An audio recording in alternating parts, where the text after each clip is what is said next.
room.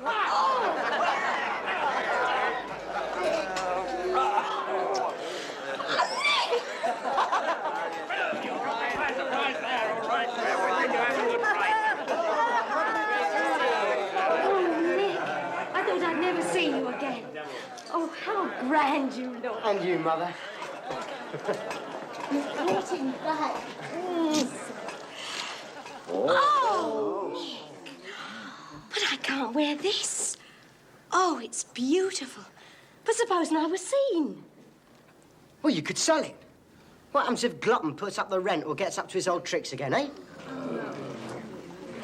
So what's Glutton been up to this time, then? He's closed in Freshfield Common. Mary, pour me some ale. Edward, keep watch outside.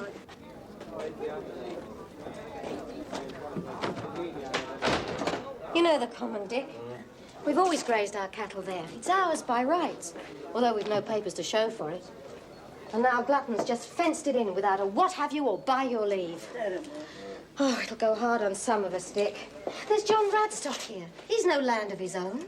And without the cows and sheep on the Common, he'll starve and Emmy with him. I will go to the colonies. Men are free there. America might solve your problems, John Radstock, but nobody else's. The gentry, they're grabbing everything they can lay their hands on. And it's happening all over the place. They're squeezing out the small farmer like apples in a cider press. And the compensation they pay... Compensation? Right. Glutton's just stolen the land. And hiring gangs of ruffians to protect his thievery. And they swagger through the parish, taking everything they want. They do. Yes, that's right. Help us. Help us do something. Spiker! He's right outside! Quick.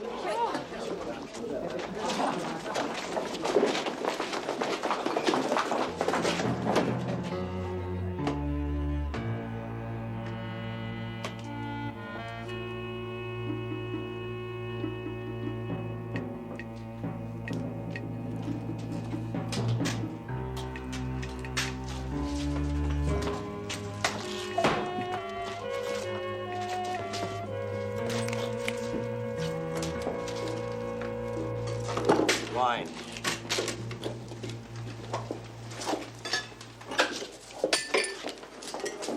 Why so glum? Isn't this a place of entertainment?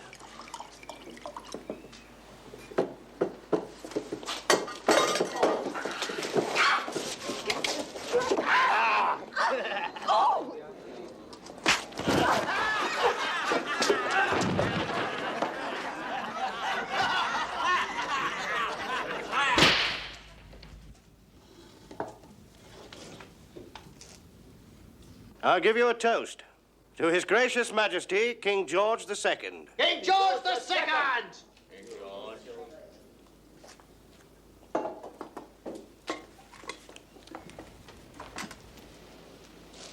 To our beloved squire, Sir John Glutton. Sir John Glutton!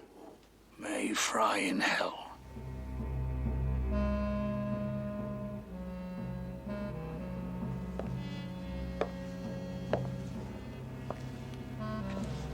What was that?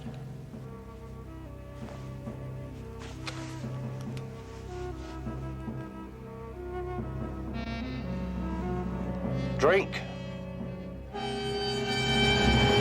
Oh. You pestilential rogue. I'll have you flogged till the skin peels off your back.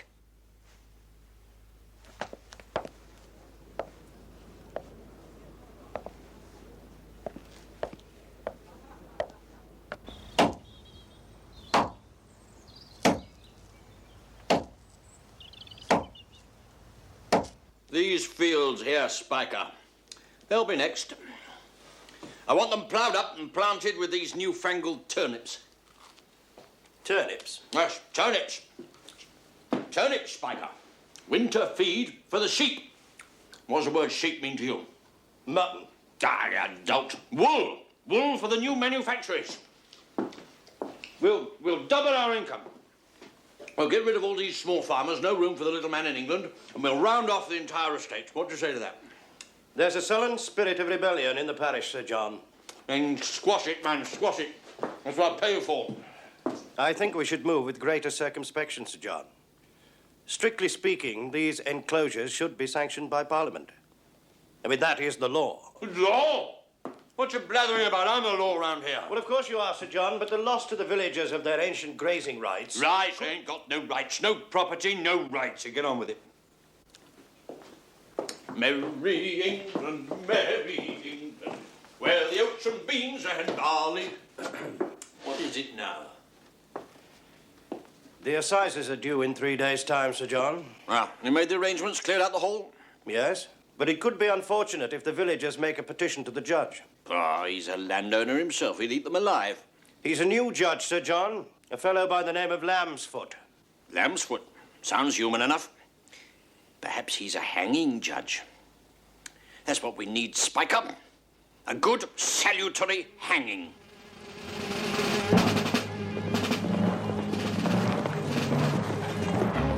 Take him! Run, Emmy, run! No, where are you taking him? Let him go! Come on! Hey, run, Emmy! Run!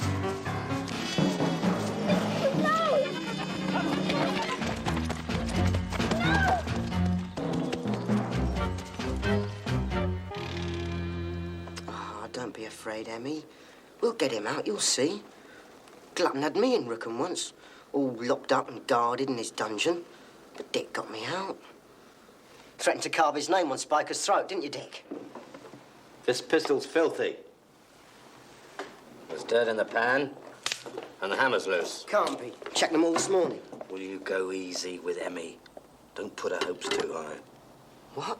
Rookham's crawling with Glutton's men. Well, that won't stop us, will it? Maybe. I don't know. But it may take some time. Dick, we haven't got time. The assizes are at Rookham on Monday. We've got to start now. Tonight. Now, what we need, Mary, is a plan. Properly thought out. Not just to save Radstock, but to stop Glutton grabbing more land. Right. We'll scare the wits out of him. Burn down his ricks, tear down his fences, root up his crops. So that he can bring in the military and have half the village hanged. Now, anything we do must be done legally. Well, that's a fine sentiment, coming from a highwayman. Don't worry, Emmy. I'll get him out. I promise.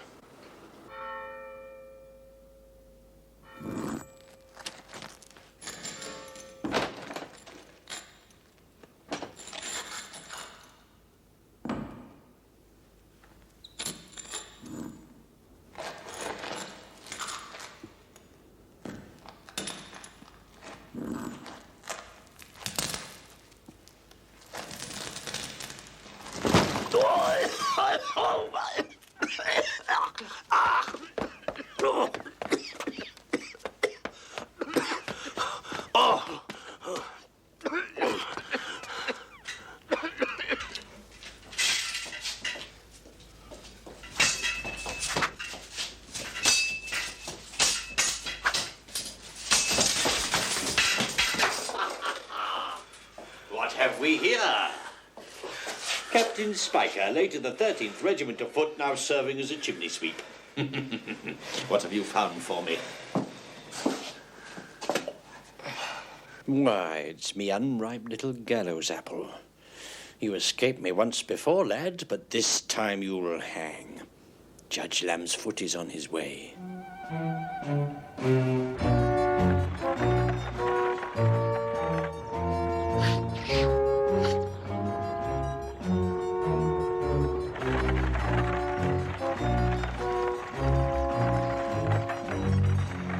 Here they come. Get ready.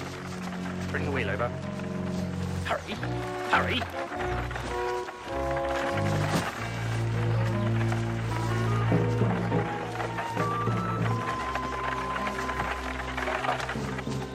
What's the matter? Why have we stopped? Get the road cleared, man. We're late already. Come on. Come on. Get it out of there. What do you think we got all day? Come on, move it up. Move it up. Push the button. Come on. Move it.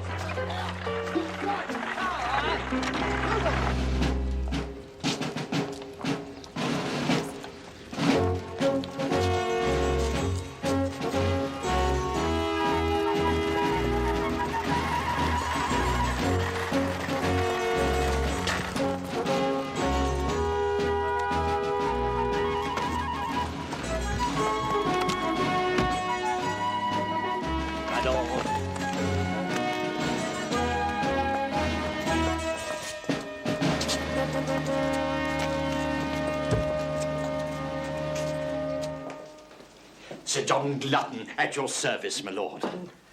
Your health, sir. My lord, I cannot adequately express my gratitude to you for your concern over the affairs of our unhappy neighborhood. You must be aware, my lord, there exists here abroad a pestilential spirit of lawlessness and revolt. The cause is all too evident, my lord.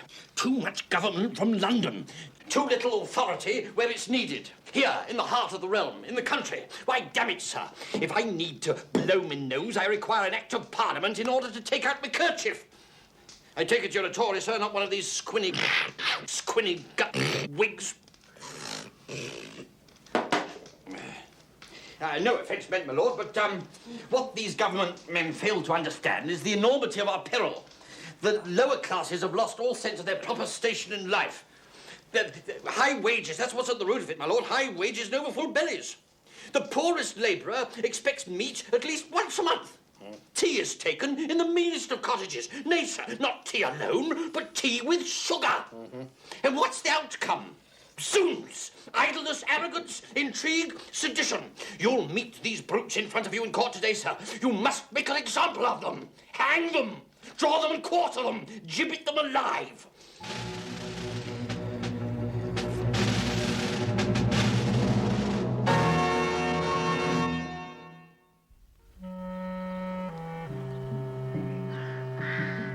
"12 good men and true, eh, Partridge?" Aye, Captain.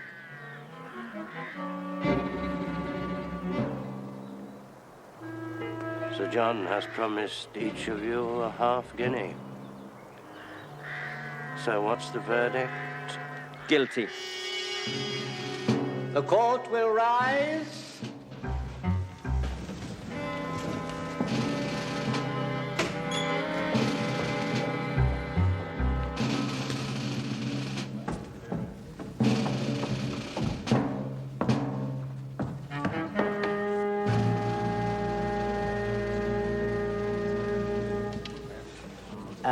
A list of the indictments, my lord.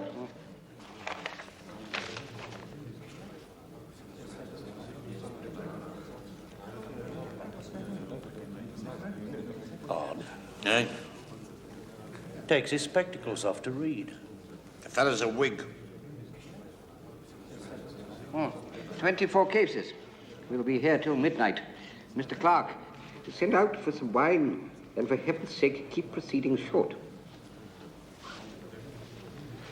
Put up John Redstock.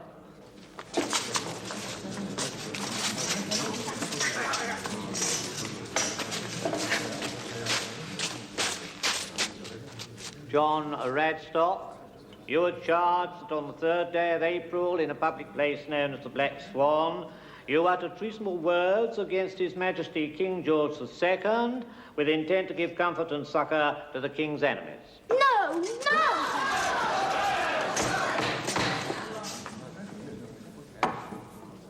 Well, John Radstock, how do you plead? Not guilty, my lord. Not guilty, not guilty. When will you wretches learn to plead guilty?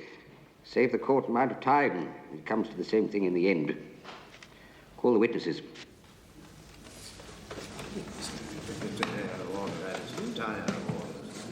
My lord, the speech for the prosecution. What? Well, get on with it, man. Who prosecutes? What, you glutton? Aye, my lord. And who speaks for the defense? I'm a poor man, my lord. I've no one to speak for me. No speech for the defense. In that case, there shall be no speech for the prosecution. That seems only justice. Call the witnesses. Captain Spiker!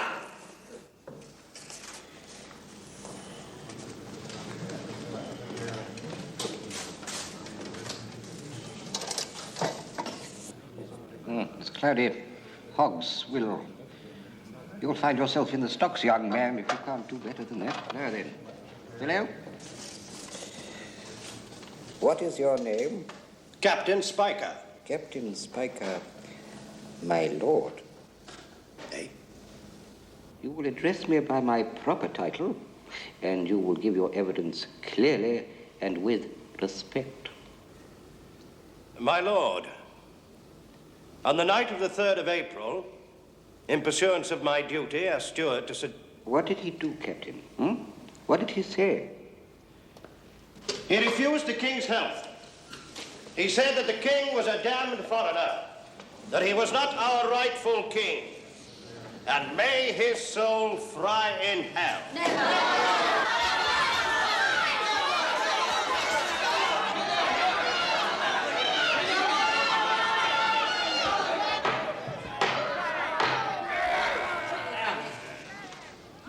My lord, the wretch is a traitor. He must be hanged. By a prejudiced jury? 12 honest men, my lord. Free-born Britons. Very well. Now, members of the jury, either Captain Spiker has committed perjury, or that witnesses for the defense are about to commit perjury. It is your duty to decide which of the two sides is lying. There is one point, however, which you must consider. If later it is found that the jury has been packed, bribed, or intimidated, then under statute of maxima culpa, ed. 3, paragraph 8, you are each and every one of you liable to 300 lashes of the whip, to have your tongues cut out, and be transported for life. Well, Mr. Foreman, have you reached your decision?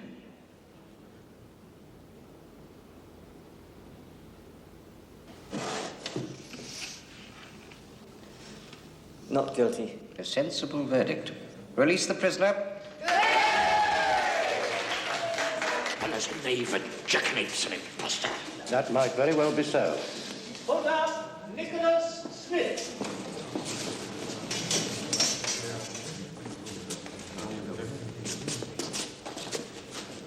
Nicholas Smith, you are charged that on the night of the 4th of April you feloniously descended a chimney at Rookham Hall, the residence of Sir John Glutton, with intent to commit robbery, and further that when challenged you made a murderous attack on one Captain Nathan Spiker, steward to the aforesaid Sir John. Well, Mr. Smith, how do you plead? Not guilty.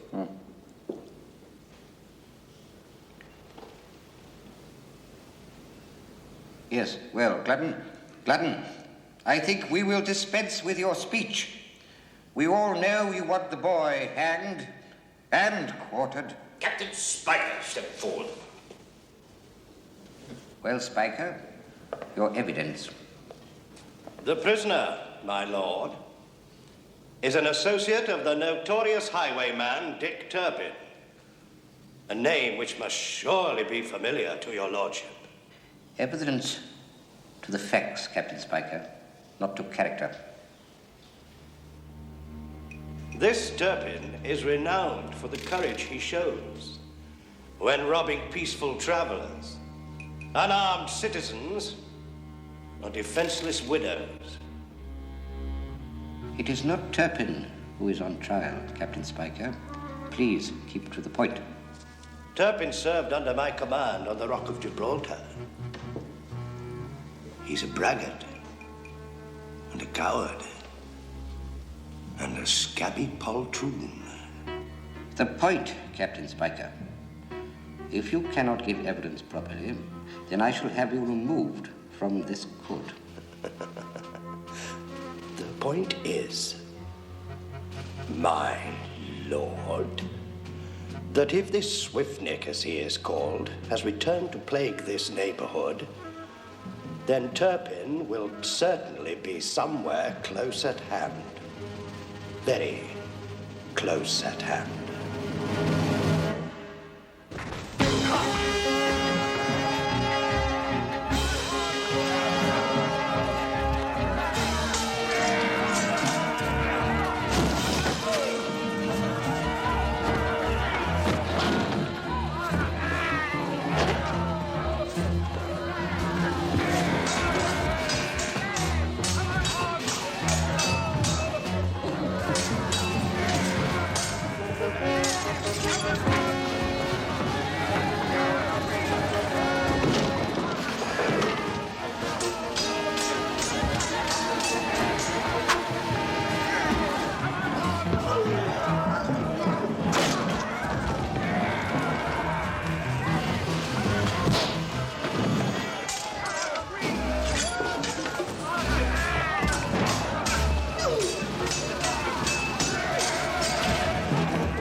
An outrage! An unspeakable outrage! Do I court judge? My lord, we meant no disrespect. Bound! Blood gone from me legs! Gagged! Parched! We meant you no harm, sir. Really, we didn't. By heaven, sir! By heaven! As I said, what we did had to be done for the villagers. The people shall have their rights, Turpin. I promise you. And if we meet in court, I'll see you hanged. I promise that, too.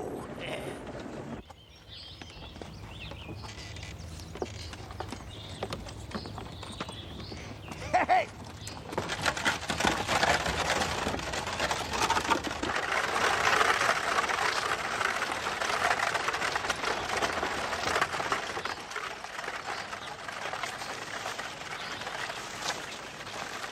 SWIFTNICK.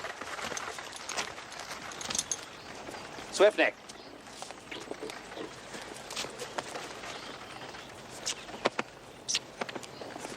What about America? We'll get there, somehow. Maybe this will help.